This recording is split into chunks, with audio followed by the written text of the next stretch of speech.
Today, we're digging into the story of how a small startup didn't just enter a market, but completely flipped the script on how online content gets made and sold.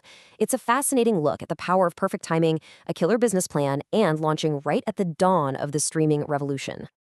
To really get this, you have to picture the internet back in 2007. It was a totally different world.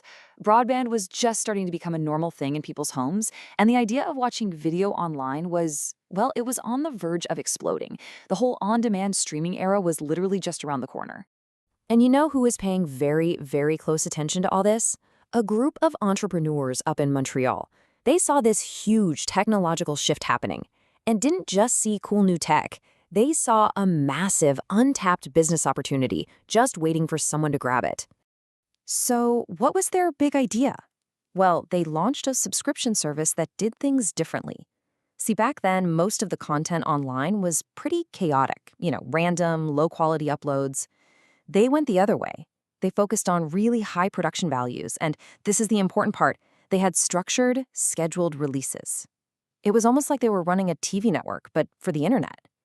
But here's the thing, a great idea is one thing.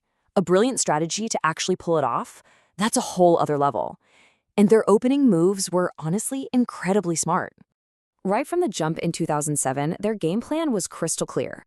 For the first few years, they poured all their energy into something that sounds obvious now, but was pretty revolutionary then, getting people to come back.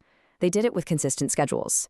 Then, once they had that core, loyal audience, they stomped on the gas, using a really aggressive affiliate marketing system to pull in viewers from all over the world. You can really boil their playbook down to 4 key steps. First, make it look good. High-quality production was non-negotiable. Second, create branded series that people could follow and get hooked on. Third, be reliable. Post on a consistent schedule so your audience knows when to come back. And fourth, market the heck out of it through a massive affiliate network. This wasn't just some website. They were operating like a professional media company built for a digital world. Now, that early success was amazing, but it was really just the beginning. To get to that next level, the company had to think way, way bigger. And this next phase, it's all about explosive growth and joining forces with a giant. And this is where the story takes a massive leap. The company gets acquired and becomes part of the huge network MindGeek, which you might know today as Aylo. This was an absolute game changer. I mean, overnight, they basically got the keys to the kingdom, a global infrastructure, an army of lawyers, and one of the most powerful content delivery systems on the planet. So what does that kind of scale even look like? We're talking tens of millions of people visiting the network's sites every single day.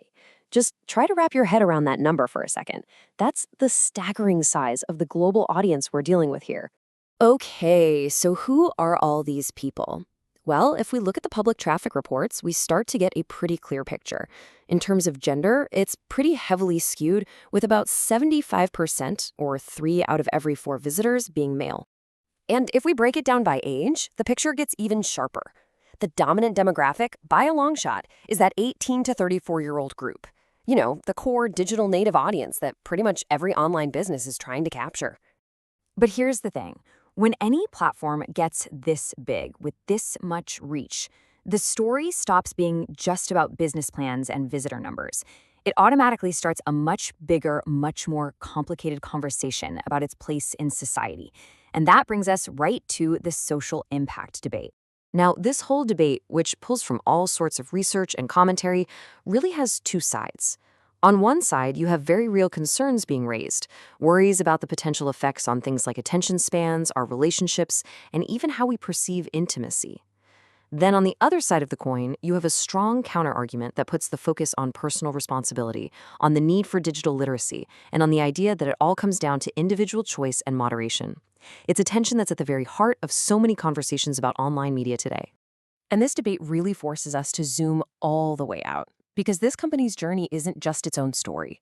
It's really a perfect case study for a much larger and so far unanswered question about the world we live in now. When you look at the business side of things, this quote really nails it. Their success was this perfect storm, right?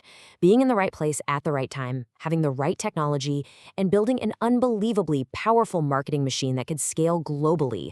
And that leads us to the final, really profound question that a story like this leaves us with. And it's a question that's so much bigger than just one company.